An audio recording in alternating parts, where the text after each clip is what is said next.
Welcome into Mississippi State Live here on the Voice of College Football Network. I'm Andrew Miller, joined by Christian Ballard, back again together. Obviously, I was not on the show earlier in the week. I had initially planned on doing a show Tuesday night because I knew my Monday evening was going to be busy because of work things. And, Christian wanted to still be able to go on that evening because he had stuff going on Tuesday. So Christian was live on the channel Monday night, going solo. And then Tuesday came around and I was sick and there was no doing a show for me. So I just was not able to get around to doing one. I'm sorry about that. I know we had talked about doing a stream, but I know Christian was able to put stuff out. So luckily we had a show covered for us early in the week. Thank you to that, Christian. Trey Clark already asking a question. Is Work playing tackle this week? I don't know. I'm going to be completely honest with you guys. I am not as locked in as I need to be right now. We're going to kind of just go through this show and wing it a little bit, but this is our call-in show. So, hey, if you want to be a part of the action, we have a link to join the stream there pinned in the chat. We also have one in the description to the video. Just click that link and that'll take you to the StreamYard. And we'll bring you on stage. Keep the video camera turned off because we want to keep people as private as possible. But then let you guys get and be a part of the show and say whatever you want. If you have not already, for those of you tuning in, if you could, like the video, share the stream, share the channel, help keep this thing growing, subscribe to the channel, turn on that notification bell so you do know when we do go live. Let's keep this thing rolling. We're going to talk about Texas A&M some today. Obviously, I've not really given my thoughts on that game, and I don't know what thoughts I really have on that game, but I do know the Aggies are a pretty good team, and it's going to be a tough test for MSU coming off the loss to Tennessee. But we will also make our picks for the week. Christian continuing to expand his lead on me in the game-by-game predictions on the season. But yeah, should be a fun show. Christian, how is it going? It's going great, man. We should have a fun game this weekend going to College Station for Mississippi State. A lot of great games around college football, especially with, of course, College Game Day going to Tuscaloosa, home of my Crimson Tide, hosting Vanderbilt in the afternoon. A lot of people thought it should have gone to Florida State, who's hosting number 3 Miami in a big rivalry game. I would not be opposed to that because I feel like that's. I feel like it's just as big as Alabama Vandy there, but it depends on how you view everything. I'm the one that kind of views every game as not like every game, but I'm not going to be an Alabama homer and say, no, this is much bigger than your stupid in state ACC rivalry. I'm not going to be like that. But I don't know. It's going to be a fun weekend. They had announced, too, I think, that Theo Vaughn is going to be the guest picker for College Game Day. I'm guessing, is he a Vandy guy? Because it was interesting. A couple years ago, he was the picker for Georgia Bama. I don't think he's an Alabama fan. I think he's from Louisiana. So I think he is. Yeah. I mean, I feel like that game day has gone further and further down the rabbit hole of like we're just trying to get guest pickers who are insanely popular, regardless of Yeah. whether or not they have an affiliation with the school. I'm going to be completely honest. I stopped having hard opinions about College Game Day a couple years ago.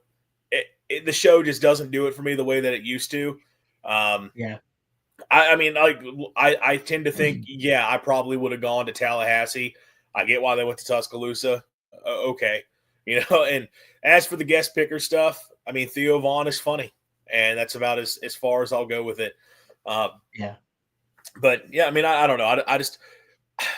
I hate it because, like, game day was obviously such a big part of every morning. And, like, I still typically am going to have it on. And I kind of have to have it on in the mornings, although I won't be watching it this time. I'm going to be able to watch State's game, but I'm going to be traveling during the first half of the day, so I won't be watching game day in the morning. I typically have to watch it because if anything Mississippi State related happens with game day, that's like automatic. I have to write about that because that's stuff that'll do numbers online. But in terms of my interest level, it's lost a lot of my interest over the years. But Yeah, we'll see how that goes. But not the you talk about the options, either Florida State, Miami, or Bama, Vandy. Not a huge weekend of college football games. Not a ton of. I mean, obviously plenty of games. It's one of those weekends though where not a lot of games jump off the page. And what we try to say with that is every time that week comes up is, hey, well, those are the weeks that always sneak up on you and big things happen. Maybe something big happens, and you certainly would hope Mississippi State could be a part of that by pulling a top 10 upset on the road with Texas A&M. This could actually be one of the more interesting games of the weekend, although the Aggies are a big favorite in this game. I know Christian was able to do preview stuff earlier in the week, but we will take another glimpse at the Aggies here. And just look, this has been a good Texas A&M team. This is a team that I was high on entering the season. I looked at what A&M had from a roster standpoint, what they brought back, and I also just really liked Mike Elko and as a head coach. Interestingly enough, I'm not the biggest Marcel Reed guy. I don't think he is a spectacular quarterback, but for me, I'm sort of in the camp of, even if the quarterback I don't think is a superstar, if you've got everything else, I can kind of buy in on your team. And I think A&M is one of those situations where they have everything else. They have a loaded offensive line. They have a loaded group of skilled players offensively. I think Colin Klein is a very bright offensive mind. And then defensively, a bunch of experience on the back end. And yeah, they lost a lot of big names up front on their defensive line, but that was a defensive line and front seven that last year, despite the star power, did not produce at the level that Texas A&M needed them to. Those guys didn't quite live up to their NFL draft billing, I guess would be the best way to put it for some of them. And I think there was really a thought that, hey, some of the pieces they added in this year and some of the guys they had coming back were actually guys that it wasn't out of the question they could produce at a similar level, if not actually give better production in games, even if they're not quite as talented as players as what the Aggies had last season. And so far, that's what you're seeing on the defensive side of the ball. So they are playing at a high level, obviously undefeated to this point in the year, picked up an SEC win over the weekend, taking down Auburn 16-10 in a very sloppy game, but a game that was not as close as the final score indicated. A&M had several drives stall out deep in Auburn territory. They should have won that game by quite a bit more than they did. But, look, the first 2 weeks, they win against UTSA and Utah State. Neither of those wins are going to jump off the page. And really, those games were kind of questionable because you give up 24 and 22 points respectively on defense. But look, I don't know if defensively the Aggies are great at this point. But then you do go on the road to Notre Dame and you win a shootout 41-40. Now, again, that kind of leads into the idea of defense not being great, but the Irish do have some firepower offensively this season. CJ Carr's leading a good Irish offense against Auburn, who I know Jackson Arnold has the issues that he does, but we know Auburn's got some really good skill players and a good offensive line. Texas A&M did a really great job. Held that Auburn offense to, how many total yards was that in that game? 177 at just 3.11 yards per play. So a really strong defensive effort with, let's see, how many tackles for loss? 6 tackles for loss. I believe it was 5 sacks. Yeah, 5 sacks against Auburn. Again, Auburn's got a good offensive line. A&M really showed up and played a really strong game defensively against the Tigers. So this is a pretty complete A&M team, and we'll get into each side of the ball here in just a sec. But Christian, for Mississippi State, coming off of a heartbreaking defeat against Tennessee, a game where, as I've talked about a few times, and I said this some on the reaction show on Sunday, and I also expressed this on Twitter. I can't look at the Mississippi State-Tennessee game and say Mississippi State should have won, because if you look at, on a play-by-play basis, on post-game win expectancy, getting into advanced stats, and I know advanced stats aren't everything, but from a success rate standpoint, from a post-game win expectancy standpoint, Tennessee outplayed Mississippi State. And while Tennessee definitely left Mississippi State a lot of opportunities to go and take that game, Mississippi State also gave Tennessee a lot of opportunities. And it's one of those deals where when you're Mississippi State and you're the underdog, you can't afford to make the mistakes that you made if you're going to pull off the upset. Tennessee gave State a lot of chances, but State gave those chances right back to Tennessee. And in the end, the better team was able to take advantage and pull away. That said, you're there in the fourth quarter with a touchdown lead. you're there in the fourth quarter, getting the ball. You have a chance to get Tennessee off the field and potentially win the game. You had a chance to go on a game-winning drive in the final couple minutes of regulation. You had a chance to tie the game in overtime. You had an opportunity at a big win in front of your home fans and a great crowd in Starkville, even if there was a lot of orange in the East stands. But you had a chance. You let it slip away. It's going to be tough to come back from that. Now going on the road against a really good Texas A&M team, this is going to be a big challenge for Mississippi State this week. No doubt it's going to be a big challenge, and it was a big challenge at home last week. And, I think that I feel like that this is a different state team. And I know we keep saying it each week, Andrew, but I like to think that last year, 2-10, it's in the dumps right now. Like we've let it go. This is a completely different team that I think they're going to take some hits. They're going to take some losses. They might finish 7 or 8 wins, with the way they're playing. But I feel like it's going to be a team that's going to bounce back in big ways. Now, does that mean they win on the road in Aggie land this week? I don't know. We'll do predictions later on, but you know, don't hang your head on a loss against Tennessee, who you took at home to overtime. Now it stinks to have your first loss of the season come at home and it be your SEC opener, but overall, man, I mean, Fluff Bothwell over 130 yards, Shapen threw a touchdown, did throw a pick. Um, it was one of those things where it didn't really look all that close, the entire game. I think at halftime, I mean, we were tied 17 at halftime. Then it was like 24-21. And then you got outscored. But Tennessee had to rally really quick, late, to force overtime. So for a while in that fourth quarter, it looked like State was holding off. And for a while they did. But then Tennessee kind of became the Tennessee we've seen the last couple years where they're just going to show up. And, I don't see why Mississippi State hangs their head on this loss. It's your first loss of the season. You're already at 4 wins. Can you bounce back in College Station? That's going to be a big question on Saturday. Taking a look at this Texas A&M team that they will have to take on Saturday. Mm-hmm. Offensively, it's been a really impressive team to this point in the season, averaging close to 36 points a game, averaging 464 yards per game at over 6.7 yards per play. Really impressive what they've done, and a lot of it has been through the air, which I think when you look at the weapons they have, it does explain a lot of that.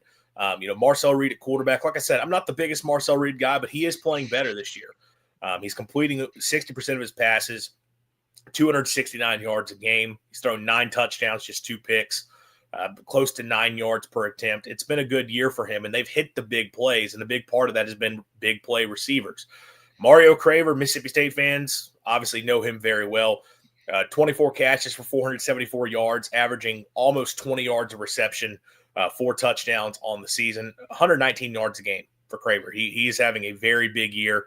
And yes, he has been a big play guy for the Aggies, but he has expanded his role. For Mississippi State, he very much was the guy where State's going to take a couple deep shots to him a game, but that's kind of it. He's been a sort of an all-around receiver for the Aggies. KC Concepcion, the transfer out of NC State, another very good player for them. 20 catches, 340 yards, 3 touchdowns for him. After that, it's more a lot of rotation and sort of other guys who can step up in an individual moment. 8 catches for 97 yards and a score for Terry Bussey. 7 for 48 for a tight end in Theo Mellon Orstrom with 1 touchdown. Nate Borkirker, however you say his name, also has a touchdown catch on the season. But the passing game, it's really Craver and Concepcion. But those two guys are explosive enough that gives them more than enough to work with. And then when you look in the running game, again, plenty of success there. have not been a dominant team on the ground to this point, which is interesting because I think that was the thought process coming into the year, was this was a team that would really lean on its rushing game more than almost anything else. But they are averaging 169 yards a game, or 169 and a half technically. Le'Veon Moss, still the top guy there, and really by a big margin when it comes to getting the carries. 54 carries for 307 yards, 5 touchdowns, averaging about 5.7 a carry. Reuben Owens has seen 18 rushes for 134 yards, so he's averaging almost 7.5 yards per carry. Been sort of an explosive runner for him. 22 carries for Amari Daniels, although not at a very high yards per clip. Marcel Reed this year, 32 rushes for 119 yards and a touchdown. So really his legs have not been as big a part of the factor to what they've done so far this season. And I think some of that is, it does contend a little bit on the teams that he's played. 10 carries for 66 yards against Utah State. Ran it a good bit in that game. 7 carries for 37 against Notre Dame. Had some big runs in that game. Auburn was not the best day, negative 23 yards. But obviously you have to remember college football, the sacks factor into that. And they were sacked a few times against the Tigers. But that said, and you do talk about what we've done from an offensive line standpoint, only giving up 6 sacks on the season. I actually would like to look real quick how many of those came in the Auburn game, because I think it was quite a few, actually, or it might have only been a couple. No, yeah, 4 of those sacks. A&M has allowed 6 sacks on the season. 4 of those came against Auburn. So last week was kind of a rough game for them from a pass protection standpoint, and that is a good Auburn defense with some good players in the defensive front. Other than that, their offensive line has done a really good job of protecting Reed. And obviously him being a dual threat, he's able to extend some plays, avoid pressures. But last week was sort of the first time that they were really able to get after him. So, look, this is a dangerous A&M offense you have to contend with. When you have multiple weapons in the receiving core that can really hurt you, handling that can be really tough. Mississippi State saw that last week with Tennessee and all the weapons they had. Obviously, multiple guys in the backfield that can hurt you, and you do have to deal with more of a run threat at quarterback. And I think from an offensive line standpoint, look, Mississippi State was able to create some disruption against Tennessee. I was really impressed with State's defensive front. A&M's got a better offensive line than Tennessee. So how do you deal with that in this game will be a big question for them. But I think, in some way, I don't want to say they're a better offense top to bottom than Tennessee. Tennessee's put up more impressive numbers overall in the season. I think Tennessee's probably still the best offense, but I think A&M, from the number of ways they can hurt you, is right up there with Tennessee. I think this is going to be a very similar test for the Bulldog defense. It's going to be a tough Aggie offense for them to have to limit in this game.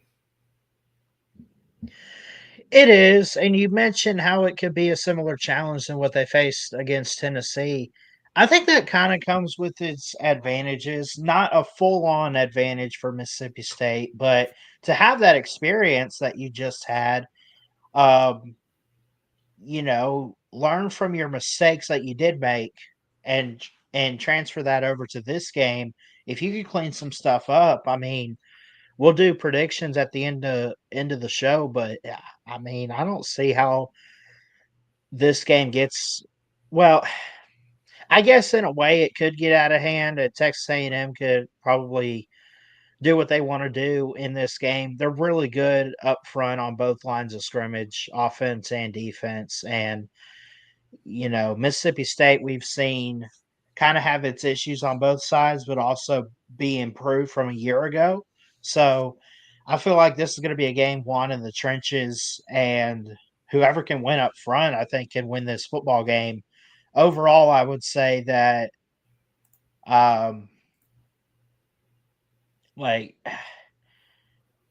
honestly, I don't see a reason Mississippi State doesn't keep this game close. Not to jump too far ahead in the show, but just to kind of throw that out there.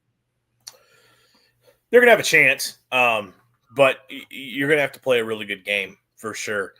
Looking at the Texas A&M defense, it's been a solid unit, but also an up and down unit. 24 points allowed per game so far, and look, that does reflect all games because they've given up 22 and 24 points at a couple of their lesser opponents.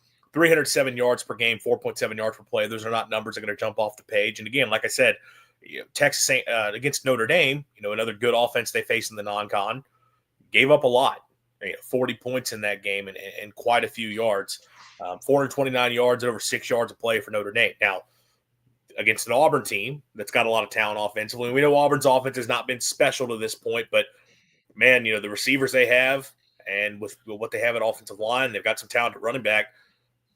To hold Auburn to 177 total yards of offense at over 3 yards per play, really impressive from the A&M defense. And again, they were able to create a lot of disruption getting after the quarterback in that game. And that's kind of the big thing you have to contend with this Texas A&M defense. They are one of the top teams in the country at generating pressures, averaging 8 tackles for loss per game, 3.5 sacks per game on the season.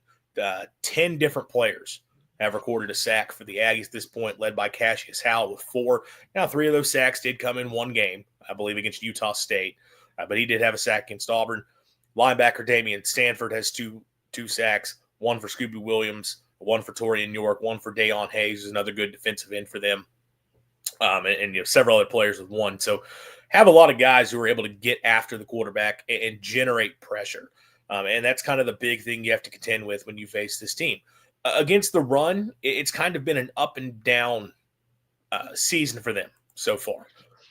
UTSA ran for 203 yards at over 6 yards per carry against them. Now, I'll be honest, I don't know if there were some explosive runs in there that kind of skewed that total. Sometimes that happens, but 33 carries for 203, that's not the type of day you want to allow, even in a season opener. Then they were great against Utah State.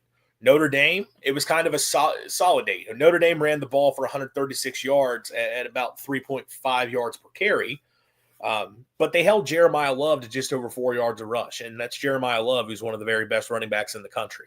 So they were able to limit him a little bit. And then Auburn, they shut down the run game. Now, I know Hugh Freeze really didn't run the football in that game.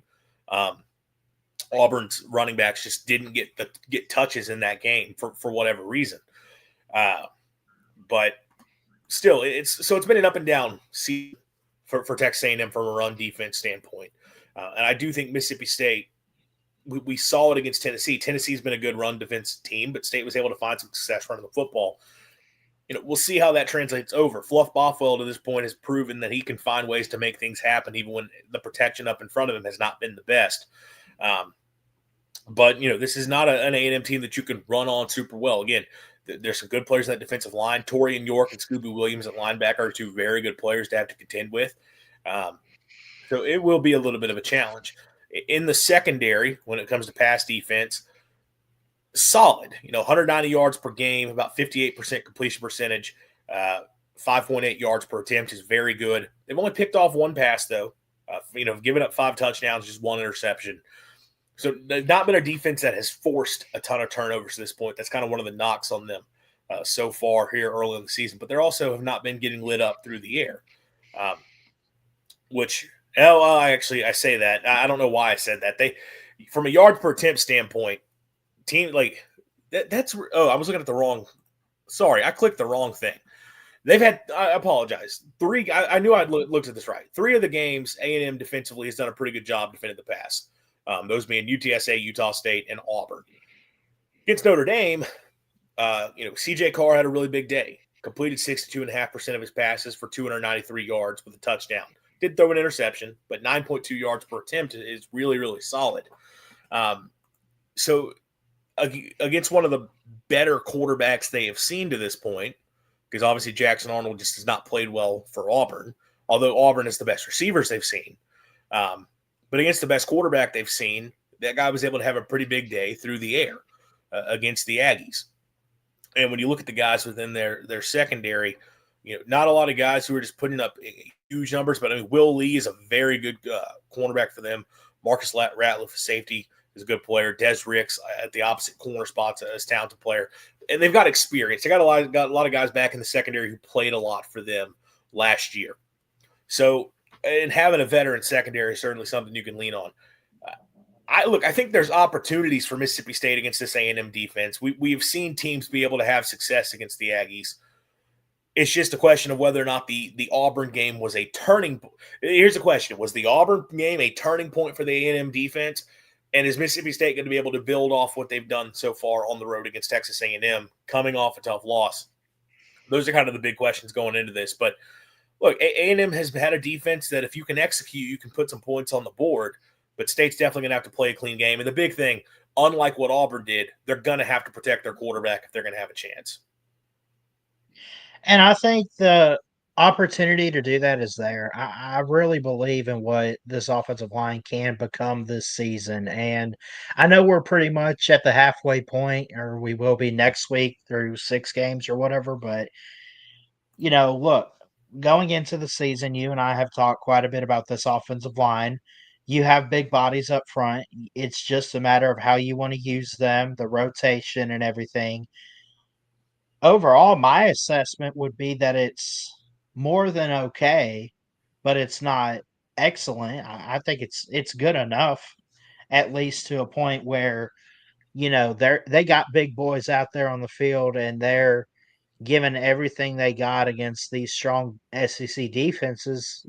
And well, I know they've only played Tennessee so far, but like Northern Illinois, Alcorn State, they had games where they just looked really good early in the season offensively on the offensive line. And yeah, I mean, I'm a big believer that, you know, I would like to think that they're working at it in practice this week, and it's something you could see just continue to get better. Now, are you going to have to face some defenses down the road like a Georgia or whoever? Sure. But for now, I mean, yeah, A&M's got a pretty solid defense, but is it the top notch, top tier defense that we're used to seeing in college football? I think that's going to be something to look into this weekend. Yeah, look, it depends on what version of the A&M defense we get, which it also depends from MSU from a health standpoint. And obviously, there is a question we got asked early on: is Luke Work going to be playing tackle this week? That is because Albert Reese at right tackle went down against Tennessee, and largely the expectation is he is not going to play. It's not been made official, but I think it was already Pete Nakos or Pete Thamel, one of the two. Already put out the expectation is they're probably not going to have him this weekend. You're already down, your starting right tackle from the season in Blake Steen. Now, obviously, he went down in week 1. You've mostly been without him, and you've dealt with injuries on the O-line throughout the year. But with Albert Reese down, that is a huge loss. And for State against Tennessee, State's rushing attack with Albert Reese in the game versus with not is pretty significant. Actually, one of my friends on that did the math. I want to pull that up from earlier. I saw this earlier, just sent in a group chat. If I can scroll and find it. So with Albert Reese in the game, Mississippi State was running for about 4.1 yards per carry at 167 yards. Once Albert Reese went down it was 41 rushes for 167, so 4.1 with Reese in the game. When Albert Reese went down, 16 carries for 36 yards, 2.25 yards per carry. So basically almost a yard and a half less per rush once Albert Reese left the game. That is a massive, massive difference for Mississippi State's rushing attack. Obviously, that hurts you from a pass protection standpoint as well. And going up against an A&M team that's able to get after the quarterback, that worries you. And left tackle was a big problem for Mississippi State against Tennessee. Jimothy Lewis did not have a good game. I believe when Javen James was in the game, he struggled as well. And now you're facing an A&M team that's got guys who can rush off the edge. Do you try to move Luke Work back? Obviously, he started games for you at left tackle a season ago. Made, I think, 5 or 6 starts at left tackle for the Bulldogs last season. He also made a start at right tackle in the Egg Bowl. I would explore it. And look, he was not fantastic in that role, but he was serviceable, and it possibly could be better than what you had. I would not at all be surprised if State is working on getting him involved at tackle this week because, from a depth standpoint, you feel like you kind of have to. If you're down Albert Reese at this point, having a guy who has played the position and started games for you within the SEC, it kind of makes no sense to not have him be an option for you at tackle in this game. I think State probably is going to need Luke Work at that spot. Now, otherwise offensively, I think people feel good about Brennan Thompson and his ability. I actually want to check I haven't looked at the updated availability report. I know Albert Reese was apparently downgraded on that, but I know there was also the national reporting that he's just not very likely to play. Yeah, so I mean, Brennan Thompson at receiver was already upgraded to not even being on the injury report after initially being in. So that's big for Mississippi State, getting one of their explosive playmakers back on Brennan Thompson, who I think might be their best all-around receiver to this point. That also hurt their passing game when he went down. They're going to need Brennan Thompson out there, so have him healthy, ready to go is a big deal. And the other it is worth mentioning Isaac Smith is still questionable for Mississippi State. Obviously, that's talking about the Bulldog defense. We already previewed the Bulldog defense. State's going to need Isaac Smith for sure. They need him. That's a leader of the defense. You want him healthy for this game. But getting back to the point at hand, offensive line is the big question here. If State's offensive line gives Blake Shapen time, I think Mississippi State will have an opportunity to put points on the board and compete in this game. If it is anywhere close to what we saw against Tennessee from a pass protection standpoint, I think on the road, they're going to have a hard time dealing with that. When we start talking about keys to the game, my 3 keys, I think number 1, it starts right there. It is exactly what I just talked about. State has got to protect Blake Shapen in this game. And I know that's going to be tough, assuming Reese is out. And he, like I said, he is doubtful for this game. But from a offensive line standpoint, from a game planning standpoint, and also Blake Shapen himself has got to do a good job of making sure he's getting rid of the football. State has got to do things to take the pressure off the offensive line. Now, part of that is being able to run the football successfully. If you were able to run the football well, that's going to limit the ability for pass rushers to really pin their ears back and really get after the quarterback. You can also hurt them with a play action standpoint and how you force them to have to try to fit the run rather than just going after the quarterback. You can do stuff of a bootleg standpoint, moving the pocket, getting Blake Shapen out of the pocket. And where I actually think he can do a pretty good job making throws on the run if you have those opportunities for him downfield. But it's all, quick game stuff, getting the ball out quickly. And instead of less concepts that are designed to hit down the field, stuff for the ball is getting out, attacking space. I think that is a huge thing State has got to do this week. You've got to keep Blake Shapen upright as much as possible. And that's going to be a big part of the game plan for them is protecting Shapen. If you let A&M's strength on defense, which is getting after the quarterback, be a key in the way that it was a key against Tennessee, you're not going to be able to win. No, I fully agree. Got to keep Shapen healthy. Got to keep him on the field because once he's able to have that max protection or whatever, however you want to put it, just the protection in general, like a little does go a long way. And we've seen that so far this season with Mississippi State. Is it going to be a perfect game from the offensive line? Probably not, especially as they go throughout the season. They're going to face those defenses, as I mentioned. But you want him healthy. You want him to stay as calm in the pocket as possible, right? You want him to have those great, in-game opportunities to make big explosive plays downfield with your offense, and it does start up front with the offensive line. I kind of want to say a key to the game for me is the pass rush on Marcel Reed, the quarterback for Texas A&M. So it's actually very interesting his season. He didn't take any sacks in the opener. He didn't take any in the win against Notre Dame. Both offenses in that one looked stout. It was a 16-10 victory, and I'm not taking anything away against Auburn for Texas A&M. He took 4 sacks in the game. Auburn was able to get after the quarterback, and they almost won the game. Mississippi State, whether they bring him down or not, you got to disrupt the pass and you got to flush the quarterback out of the pocket as much as possible. I tend to agree with that, and that does lead into my second key, which is if you're Mississippi State, and this kind of just from a defensive standpoint, it's really 2 things in one. One is limiting the big play. 2 is forcing third downs. Yeah, a big weakness for Texas A&M offensively this season has been their third down conversion rate. They are only converting 30.6% of third downs on the season. Now, they have, I think, faced which I think is the worst in the SEC. It's either the worst or the second to worst. Now, they have only seen 49 third downs on the year, which is the second fewest in the conference. Although, to be fair, they have played one less game than a lot of teams. I haven't looked at what the average number of third downs per game is for conference teams at this point, so I don't know. Vanderbilt's seen the fewest third downs of any team. But, A&M has not seen a ton of third downs, overall in the season. But they've not been good at converting them when they've seen them. If you force them into third down situations, they are not comfortable executing in those spots. They're a team that has to kind of stay ahead of the chains. They're a team that needs to hit big plays. And they have the ability to hit big plays in the passing game. They also have the ability with Le'Veon Moss to hit big plays on the ground.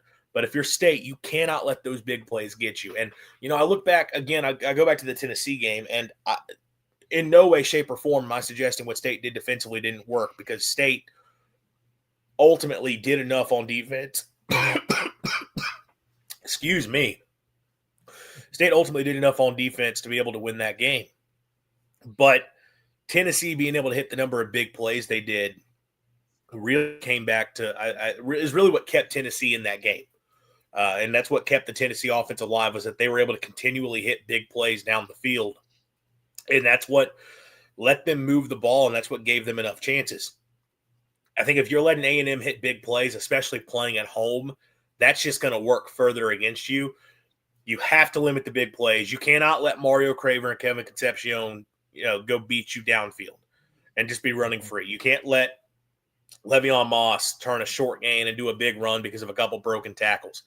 State has got to do a good job of limiting the big plays, get them into third downs, and if you do that, I think your defense will have a chance.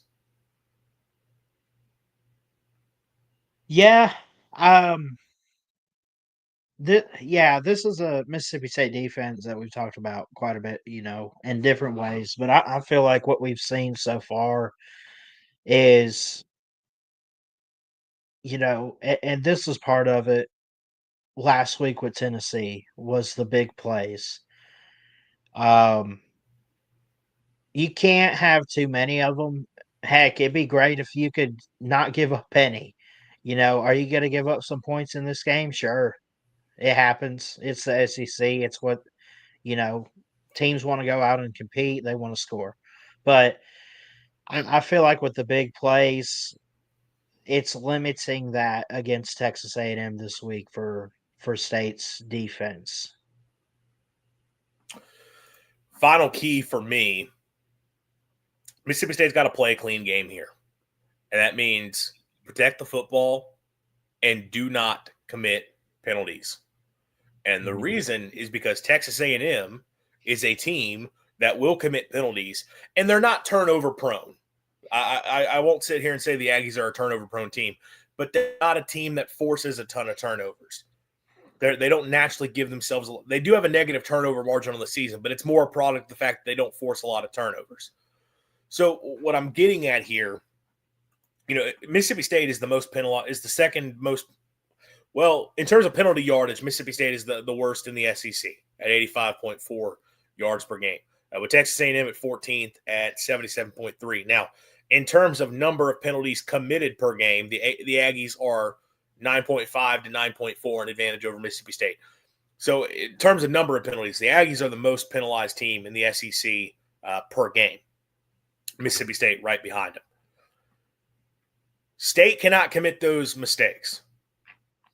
State also can't commit the turnovers. That was another thing. Against Tennessee, State finished with a +1 turnover margin, which was cool and all. And you ended up with 21 points off of turnovers. You also had 2 turnovers that directly led to 14 points for the Vols. And while that stuff does balance out to an extent, I kind of talked about this earlier when I talked about why I can't say Mississippi State should have won the football game. When you are the team that is not as good, when you're the lesser team, and Mississippi State is the lesser team. They were against Tennessee. They're going to be the lesser team against Texas A&M. You don't get to make those mistakes and get away with it. Your opponent may be able to make some mistakes and get away with it. You can't. You have got to take full advantage of their mistakes and you cannot make mistakes on your own. So from a penalty standpoint, you have to play clean. State cannot commit penalties like they've committed them to this point of the season. Penalties were another big problem against Tennessee. And you can't turn the football over. Again, A&M has not been a team that has forced a lot of turnovers. Don't give them extra opportunities. Do not give them extra opportunities from a penalty standpoint. So if State plays clean, they can go on the road and have an opportunity. If this goes out and it's a penalty fest again and State commits turnovers like they did against the Vols, they're not going to be able to be successful. Yeah, and I don't know what the penalty rate or anything is for Texas A&M. I would say it goes for them too. I think that goes for any football game, any football team. But yeah, I think Mississippi State, especially I don't know which one I would say would hurt them worse in this game. Like, I feel like if they get the offensive false start penalties or whatever, and they have to back them up 5-10 yards, whatever, they might be able to make something work after that.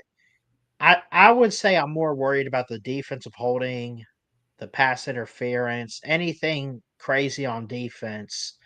Try to especially limit that since you can't 100% control how Texas A&M is going to respond to that offensively.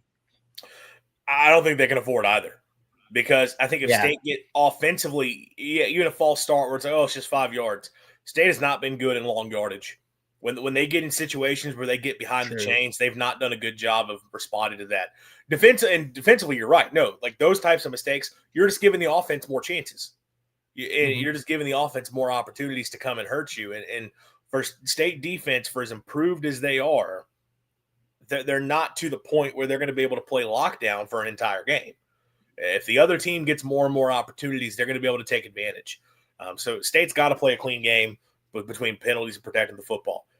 If they do that while also protecting Blake Shapen, not allowing a bunch of negative plays offensively, not giving up the explosive plays on defense, getting to downs on defense, they're going to have a chance. And it still may not be enough. Again, A&M is a very good football team, but all you can ask for is for Mississippi State to have a chance, and those are their keys in this game. We'll make our predictions for that later in the episode here at the end. Time for our picks for the week, though, and obviously we'll make our pick for Mississippi State Texas A&M at the end of this. Last week, a good week for the both of us, 7-3 week for me. I took a loss with LSU. I had them winning against Ole Miss. Ole Miss just a better team. So Christian got one up on me there. I also had Georgia beating Alabama. Alabama's 24 first-half points were enough. Christian, again, got one there. I got one back with Oregon defeating Penn State. Christian had the Nittany Lions. But I also lost one with – I took USC. Illinois gets the win. Last-second win, but gets the win nonetheless. And I wish Christian had been correct here. I would have taken another loss happily. But I did take Tennessee to beat Mississippi State. Christian took MSU. So a 7-3 week for me, but an 82 week for Christian. That puts him at 35-15 on the season compared to 31-19 for me. 4-game lead for Christian here going into week 6 of the season.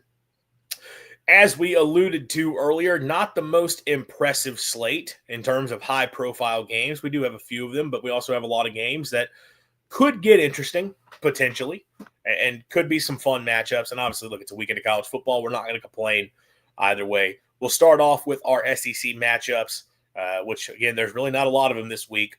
But we do get Kentucky traveling to number 12, Georgia. I'll make this simple. I think we're both taking the Bulldogs. Not so fast, as Lee Corso would say, my friend. Not so fast. Nah, I'm just kidding. Give me the Bulldogs. They'll run over Kentucky. Well, if you you are more than welcome to take Kentucky if you would like. I think we're all look. I think we're all hoping Kentucky pulls something crazy so we get chaos. But if we're being honest, it's not going to happen. Georgia big here. I actually would not, because I need Georgia to win as many games as possible to limit the opportunity of a certain team sitting higher in the SEC standings than I would like them to. So I have reasons because of a team I don't want to see in the SEC championship or a team I don't want to see in the playoff. I need Georgia to just handle business and win some football games. But hey, that also goes for Alabama. That goes for Tennessee. That goes for Texas A&M. That goes for Texas. All y'all, outside of playing Mississippi State, win some games because I don't want that other team winning games. And I know that is being obsessed behavior. Don't care. No, actually, look, if Georgia loses to Kentucky, it'll be very funny, and I would laugh at them, but it's not going to happen. Yeah, famous last words.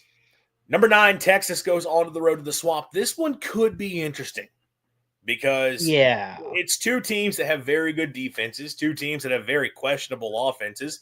Arch Manning playing in the Swamp, very difficult environment.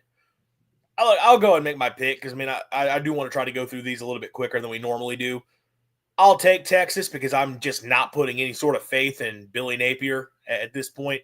But I think this is going to be an ugly game, and I think it'll be a close game. This is a game that you would think is based off the quarterback play with Arch, who hasn't lived up to standards, at least that we set on him. And then DJ Lagway, who is the answer, and Billy Napier at head coach, who knows what he's doing, Florida man. Nah, look, I think Billy Napier, I don't know if he's going to last the season, man. I mean, they're already chanting Fire Billy in the streets. I'm going to go Texas, but at the same time, like, why does my gut say to pick Florida? I can't pick Florida, but at the same time, a small upset here in the Swamp would not be the biggest shock in the world. But I'm going to roll with the Longhorns. I totally get the gut feeling here. But I'll tell you, last week I had a gut feeling that Arkansas had a real chance against Notre Dame. I had a gut feeling that Arkansas, because of the way their offense had been playing at home with 2 close losses, it's like, man, I know they lost, but they also really should have won those football games. Like, why am I just going to sit here and say there's no chance they're going to be able to beat Notre Dame, who's given up a lot of points? But I specifically said I am not going to take I specifically said I will not take Arkansas because I'm not going to trust Sam Pittman in Arkansas again a game against Notre Dame, even if I think there's a chance this is interesting. Look at what happened. They got blown out, so I'm glad I didn't do that. I'm right there with you. I'm not going to trust Florida even if I think there's a potential chance. College game day. Heads to Tuscaloosa, number 16, Vanderbilt at number 10, Alabama. Christian, are your Tide going to roll? I'm not going to be overly confident and say yes, but I am going to pick them to win. This is, if you go back and you watch the game last year, which I remember I was in Georgia with my school's basketball team helping film some stuff. So it was kind of hilarious when we got on the bus at the end of the day after playing all these games. And the coach said, "Oh, and by the way, even though I'm proud of you guys, even though we lost these games, we played as a team. Alabama got their ass kicked by Vandy." And I'm like, it was 5 points. But no, last year aside, I think Alabama should handle business. I feel like their defense is a little bit better this year. I feel like they got to step up at quarterback with Ty Simpson over Jalen Milroe. Now, is he good enough to outduel Diego Pavia? We're going to find out on Saturday. My gut feeling says, when in doubt, take the home team. I'm rolling with the Tide, but I'm crossing my fingers on this one, and I'm holding my breath because Vandy looks dangerous. I'm taking Alabama. I think their offense will be able to have some success in this game. If a dual threat quarterback gets them again, I will not pick Alabama in a single game the rest of the season where they play a dual threat quarterback. Simply put. But I will take them to get the win here. Going nationally, we will pick the Mississippi State game at the end, even though it's an SEC game. Number 14, Iowa State goes to Cincinnati, and I believe the Cyclones are a slight road dog, despite being the ranked team in this matchup. Could Vegas be telling us something? Yes, they're telling us it's the Big 12, and no one gets to be a favorite over anyone else, regardless of ranking. Could be an interesting game. Who do you take?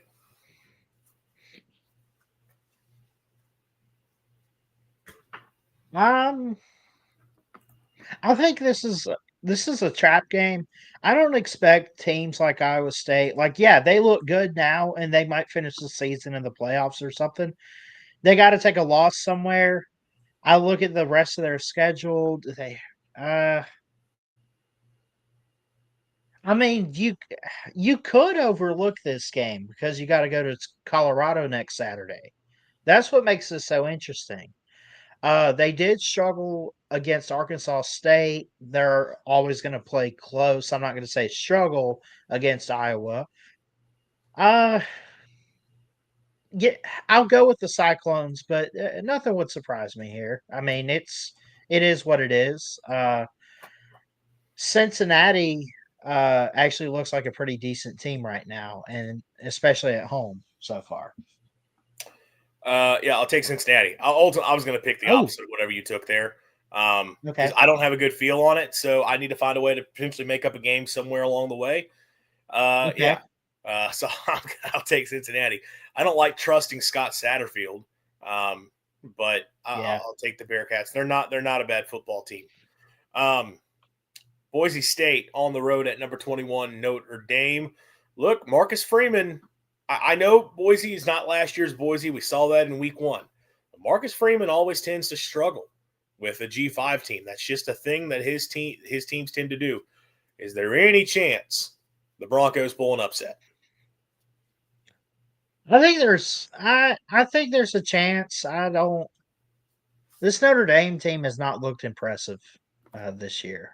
First off, is what I'll say. I mean, I think that when you look at Boise State, obviously a playoff team from last season. Um, put that behind you. You lost your lead rusher, but they've looked pretty solid since that week one loss to South Florida. They they played close with Air Force, but they blew out Eastern Washington and App State. This is a completely different story here when you're going to South Bend.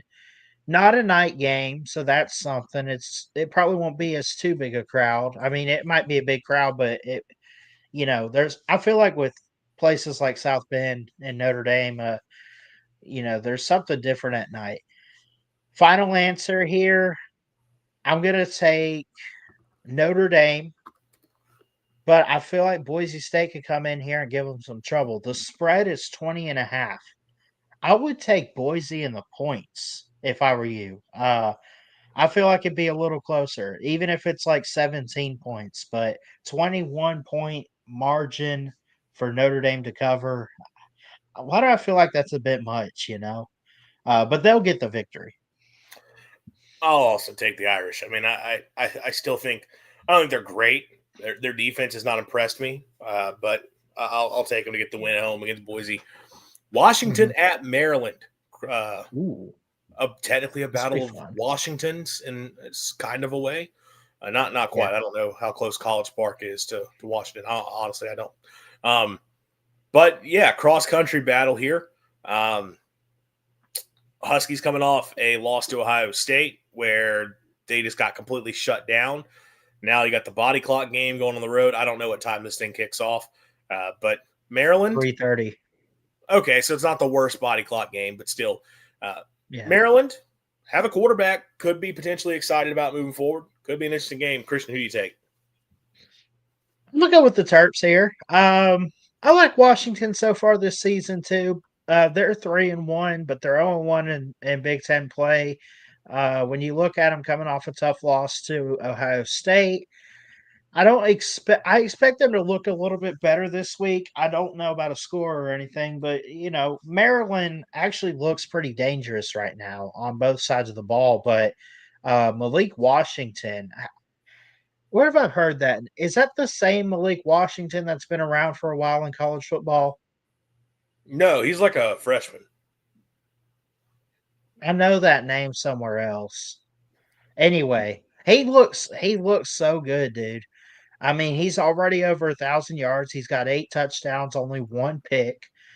Um, that running back they have is over 180 yards. DeJuan Williams.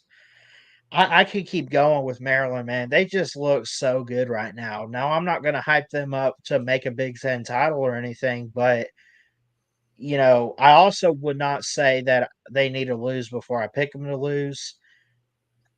But I do like them slightly over Washington here. Yeah, I don't like the cross country for Washington coming off the loss. I will also take Maryland here. Michigan State at Nebraska. We stick in the Big Ten. Aiden Childs versus Dylan Raiola. Could be a fun game. Supposed to be a lot of wind in Lincoln this week, so we'll see how that impacts things. Who do you take?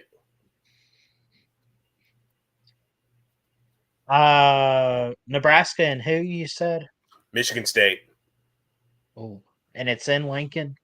Yes.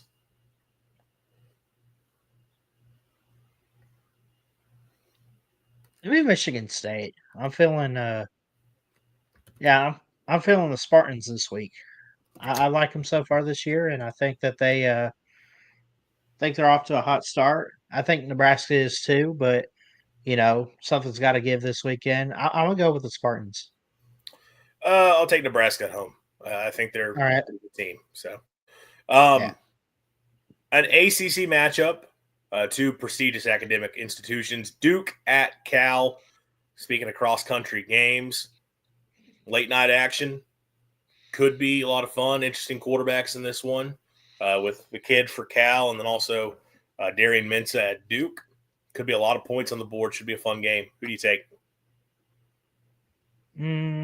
Late night in Berkeley. I'm going to take Cal here. I do think Duke is a slightly better team, but this is going to be a fun game to watch, man. I feel like I feel like there's more defense than we expect. Like, even though there's some good quarterback play so far with that Darian Mensah and do I even want to pronounce this quarterback for Cal? Sagapolu Tole. I don't even know how you say it, but they both look amazing so far. Sagapula Tele. Yeah. Sagapolu Tele. All right. Tongue tied there. Jaron Kiale Sagapula Tele. Yeah. Cal looks really good though defensively. It's at home, it's at night. I'm gonna go with the Bears. Cal being 4-1 with a 34-0 loss to San Diego State while having wins over Minnesota and Boston College is so random. Yeah, I'll also take Cal at home. I'm not a huge believer in this Duke team, so I'll take the Bears, especially with Duke having to go across the country, late night game. Potentially the game of the day. Number 3, Miami on the road at number 18, Florida State. Rivalry game in the Sunshine State. Two huge game for obviously ACC implications. Is Miami a legitimate national title contender? Can Florida State bounce back after the weird loss to Virginia? What do you got?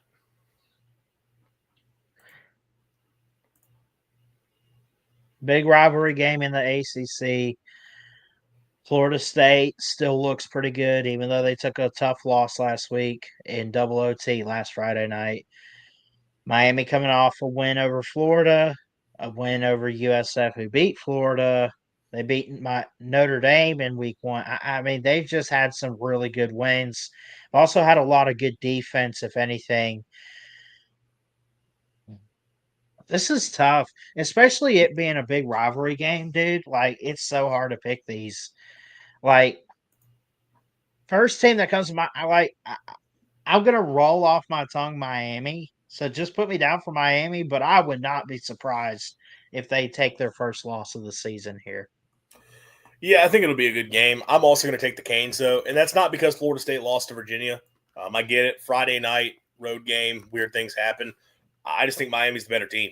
I think from a line of scrimmage standpoint, they're one of the very best teams in the country with what they have offensive and defensively. I think Carson Beck is a much better quarterback than he gets credit for, and they found some weapons on that offense, too, where they had questions about that before the season. So I think the Canes are a little bit more of a complete team, and I think they're the best team in the ACC. I think they go on the road and get it done over their rivals. All right, the game that y'all are interested in, Mississippi State at Texas A&M. The Aggies, number 6 in the country, 14.5-point favorites in this game over the Bulldogs. A bit surprised the spread is that big, but they are big favorites, obviously, with a lot of talent, a lot of high expectations. State coming off a loss. I know there's some concerns about the injuries for the Bulldogs, and that could play a role here. Christian, who do you take, and what score do you have? Okay. As much as I would like to continue to believe and take the Bulldogs, who I think are going to still end up finding a way to get like 7 or 8 wins overall, I think this might be the first time I've picked against them all season. I'm going with the Aggies at home. I think they got a really solid run game with Le'Veon Moss, even though we got one with Fluff Bothwell. I'm a big believer in what they're doing defensively so far. I think this will be a close game. Score prediction wise, 34-28. Give me Texas A&M by 6. I will also take the Aggies here. I don't like the matchup for State having to deal with Texas A&M's pass rush. I wouldn't have liked that if Albert Reese was healthy. I especially don't like him looking like that he's not going to play. I think State's just going to have a hard time with that. I think this offense on the road, how that executes, dealing with the pass rush like that, playing on the road in that environment, I just see it being difficult. Look, I think they're a good enough offensive team. They'll find a way to put a few points on the board. State is that in that case. But I don't think they're going to be able to have a huge day. And I think some negative plays are going to come their way. And on the other side of the ball, look, I think State's defense will find ways to give themselves a chance, but I see the Aggies being able to hit enough big plays to pull away. I technically have State covering here, but it very slightly. I've got 38-24 Texas A&M. I don't think this is a great matchup for Mississippi State. And I also think, look, State defensively was able to stop the run a lot better against Tennessee than I think a lot of people are expecting. I think it's a different story against A&M with what they have up front of the offensive line.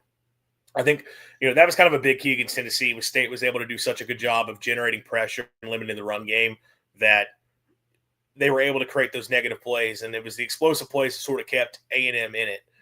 I have a hard time seeing State being able to be as effective against an A&M offensive line that I think is very good, and I also think the Aggies have a chance to hit off explosive plays. So I think A&M has a big day offensively, and State's not able to do enough to keep up on the other side of the ball. So I've got 38-24 Texas A&M getting the win.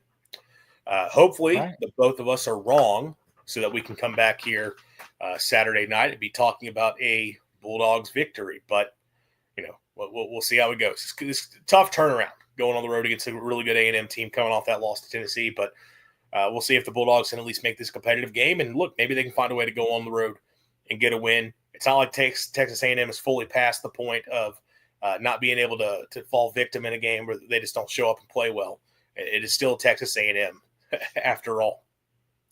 Yep. That'll do it for us tonight. Like I said, we'll be back Saturday night post-game reacting to whatever happened in College Station as the Bulldogs take on Texas A&M.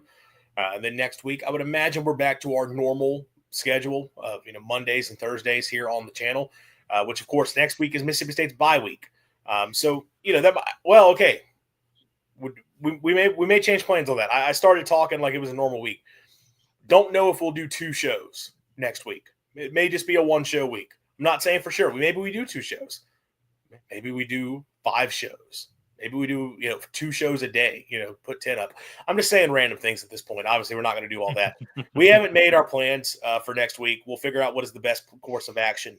But obviously, look, we'll react to whatever happens for the Bulldogs against A&M post-game, and then we'll have something during the week at least to look ahead to the rest of the season. Maybe a recap of where State is at so far. I think it would be has to go forward for the rest of the way. I think that'd be a good show topic for sort of good to go get a bye week literally in the halfway point of the season. It landed perfectly for Mississippi State. Thanks to those of you who tuned in, and thanks to those of you who are listening afterwards. If you have not already, leave us a like on the video. If you could share the episode, share the channel, help us grow this thing, we would greatly appreciate it. Please subscribe to the channel. Turn that notification bell on so you do know when we do go live. that'll do it for us tonight. Thanks to everyone. Thanks, Chris, for hopping on. As always, swing your sword. Hail State. College football is even more exciting when you've got some action on the line, and the games are even better when you're cashing in. And the Voice of College Football is the place to be to get the greatest value. Start with my picks. 75% against the money line, 58% against the spread, and I've got a 40-plus year track record. 11-0 in the college football playoff for me last year against the money line, 8-3 against the spread. And I'm just the warm-up act. Steve Merrill of Wager Talk is our ace in the hole, show stopper. 7 years with the Voice of College Football, over 30 years in the industry. Steve gives us analysis on all the big games, but you can't miss Steve's weekly under-the-radar pick. 28-12 against the spread the last 3 years. You also get picks from some of our top analysts here at the Voice of College Football, including Corey Bratta, Matt Zemek, and Steve Dace. Check out those numbers. Become a YouTube or Patreon member for just $99 per month. Go to the main channel on YouTube, click join, and then select the betting tier. Do the same thing on Patreon. Make 2025 a winner now.